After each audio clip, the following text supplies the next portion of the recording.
Assalamualaikum warahmatullahi wabarakatuh. Saya Alba Wahyu dari kelas IPS A nomor absen 9. Di sini saya akan menjelaskan secara singkat sejarah bahasa Indonesia. Sejarah bahasa Indonesia ini diawali pada masa kerajaan.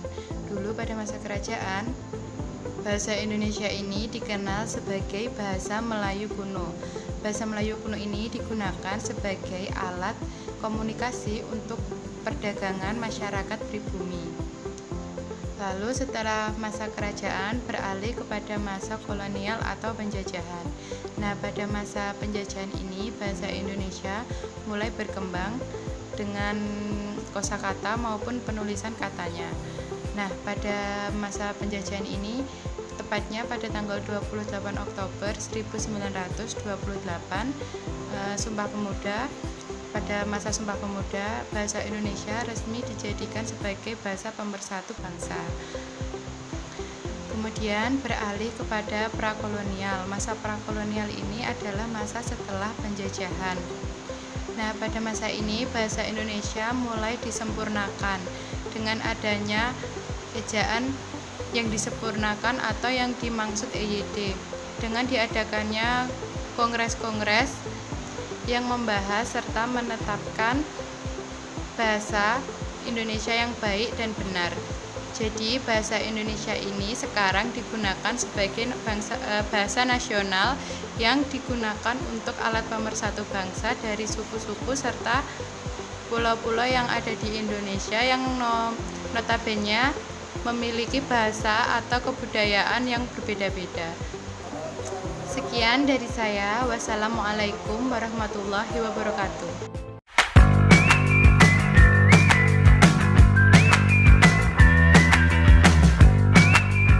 Halo, Assalamualaikum warahmatullahi wabarakatuh. Perkenalkan, nama saya Dea Inoviatur Fasanazira. Saya dari Prodi Tadis IPS A IAIN Ponorogo.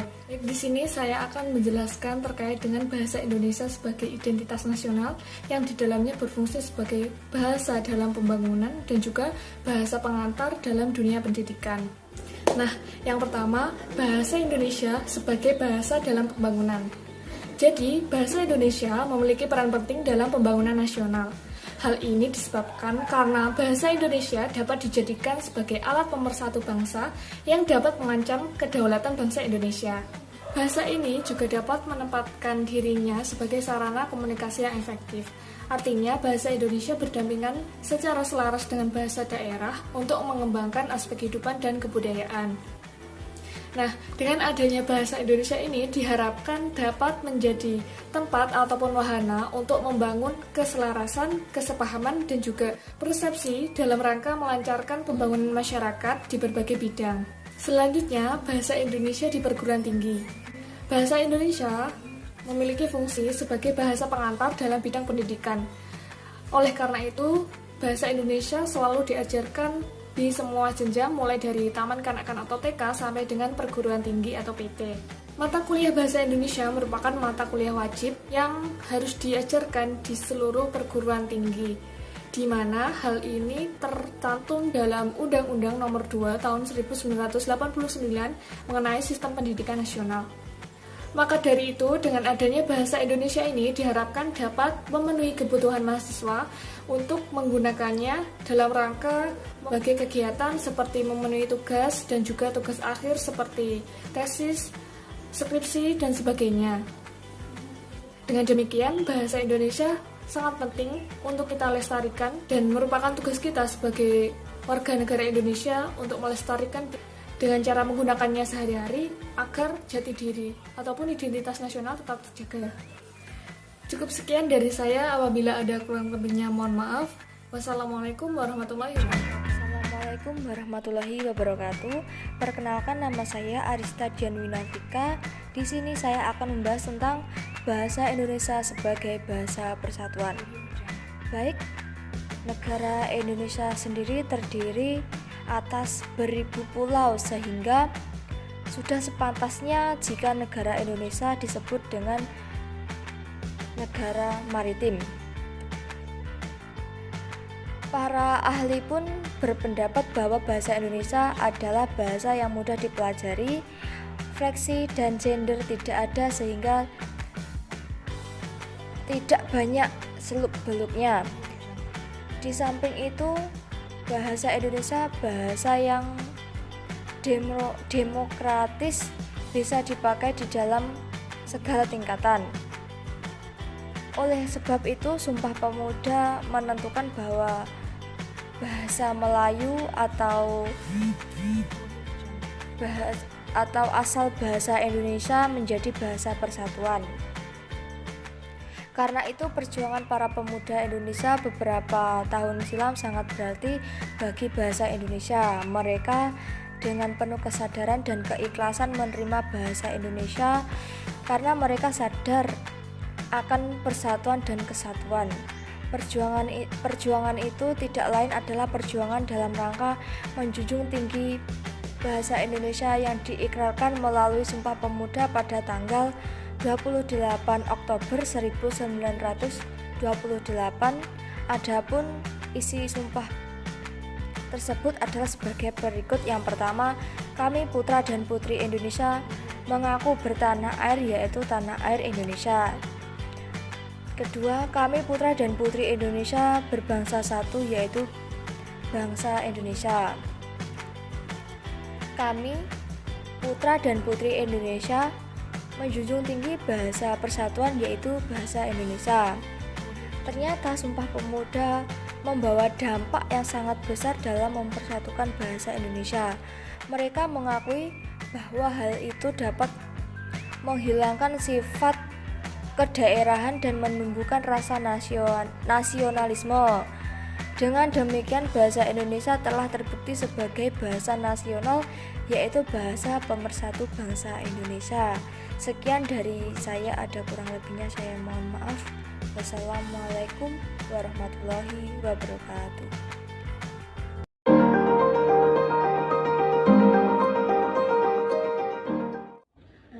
Assalamualaikum warahmatullahi wabarakatuh. Nama saya Ainul Salehah. Di sini saya akan menjelaskan bahasa Indonesia sebagai bahasa ilmu pengetahuan. Jika kita menengok Undang-Undang Sistem Pendidikan Nasional Nomor 20 Tahun 2003, maka bahasa Indonesia didudukan sebagai alat komunikasi dalam dunia pendidikan. Konsekuensi dari amanat itu, maka bahasa Indonesia memiliki peranan yang strategis, yaitu yang pertama, sebagai alat komunikasi keilmuan di Indonesia. Yang kedua, sebagai alat komunikasi di dunia pendidikan. Yang ketiga, alat presentasi keilmuan dalam forum-forum ilmiah. Selanjutnya, diharapkan bahasa Indonesia tetap menjadi keilmuan di Indonesia. Jika kita mau berguru pada negara Jepang, maka kebarat-kebaratan hanya akan menimbulkan dampak negatif, kehilangan citra dan kulturasi budaya suatu bangsa.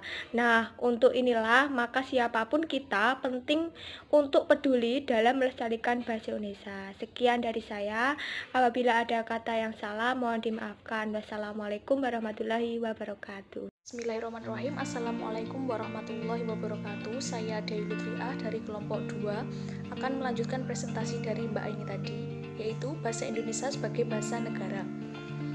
Kedudukan bahasa Indonesia sebagai bahasa negara sudah dikukuhkan dalam Undang-Undang Dasar 1945 Bab 15 Pasal 36 yang menyatakan bahwa bahasa negara adalah bahasa Indonesia.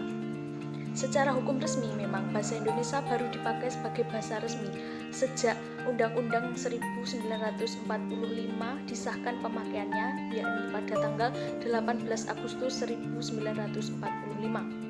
Sebagai bahasa resmi nasional, bahasa Indonesia mempunyai beberapa fungsi penting, yaitu yang diantaranya yang pertama, fungsi praktis, yaitu sebagai alat untuk mengadakan kerjasama dan saling berhubungan antar anggota masyarakat. Yang kedua, fungsi artistik, yaitu sebagai alat untuk melahirkan perasaan dan pengalaman manusia dalam bentuk yang seindah-indahnya. Yang ketiga, fungsi kultural adalah alat untuk menyampaikan, menerima, dan menyimpan kegiatan budaya manusia, termasuk di sini kegiatan ilmu pengetahuan. Yang keempat, fungsi ideologis, yaitu sebagai alat untuk mempersatukan seluruh bangsa Indonesia yang dalam kenyataannya terdiri atas suku-suku bangsa, karena bangsa Indonesia memiliki berbagai ragam bahasa daerah. Dan kelima, fungsi administrasi, yaitu sebagai alat menampung kegiatan resmi kenegaraan, misalnya penulisan undang-undang, peraturan, pidato resmi, dan lain sebagainya. Untuk memperkokoh bahasa Indonesia yang merupakan bahasa negara kita, tidak sedikit yang telah dilakukan pemerintah untuk menyempurnakan bahasa Indonesia. Misalnya penyempurnaan ejaan dalam bahasa Indonesia yaitu EYD dan pedoman untuk pembentukan istilah, dan keduanya telah disebarkan sejak tahun 1972. Agar bahasa Indonesia sebagai bahasa negara tetap terjaga dan terpelihara, pembinaan terus ditingkatkan sehingga penggunaan secara baik dan benar serta penuh rasa bangga makin menjangkau seluruh masyarakat Indonesia, agar masyarakat Indonesia dalam menggunakan bahasa yang baik dan benar. Itulah tadi bahasan tentang bahasa Indonesia sebagai bahasa negara. Semoga bermanfaat. Poin selanjutnya akan dilanjutkan oleh Saudara Rohim. Ya, saya Ahmad Rohim.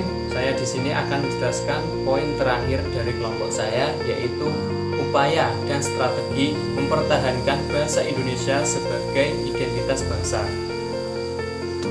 Bahasa nasional kita, bahasa Indonesia, merupakan salah satu bentuk identitas bangsa kita, yang mana kelestariannya perlu dijaga, agar sendi-sendi kebangsaan yang lain juga tidak ikut luntur. Ada beberapa strategi dan upaya yang dapat dilakukan untuk mempertahankan bahasa Indonesia sebagai identitas bangsa. Salah satunya yang pertama, yaitu peran pemerintah. Pemerintah selaku pemegang kekuasaan harusnya membuat kebijakan yang meningkatkan literatur atau literasi dari bahasa Indonesia itu sendiri. Misalnya saja dengan melakukan penyuluhan ataupun sosialisasi kepada masyarakat-masyarakat yang berada pada daerah terpencil, yang mana kemungkinan dari mereka belum mengenal bahasa Indonesia dan bahkan masih buta huruf ataupun tidak bisa baca tulis. Yang kedua, peran media. Media di sini sangat besar perannya bagi kita semua, mengingat saat ini kita sedang berada pada era globalisasi, di mana semuanya dapat dilakukan secara online, dimanapun dan kapanpun. Hal tersebut dapat dijadikan wadah ataupun tempat belajar bagi seluruh masyarakat agar nantinya dapat tahu dengan benar bahasa Indonesia itu bagaimana dan cara pengaplikasiannya kepada kehidupan sehari-hari. Yang ketiga atau yang terakhir adalah peran lembaga pendidikan. Peran lembaga pendidikan penting di sini, mengingat di sana ada banyak para jasa-jasa pengajar ataupun guru-guru yang lebih berpengalaman dalam menyampaikan atau mendidik murid-muridnya tentang bahasa Indonesia dan pelestariannya dalam masa mendatang. Sekian yang dapat saya sampaikan, kurang lebihnya saya mohon maaf. Assalamualaikum warahmatullahi wabarakatuh.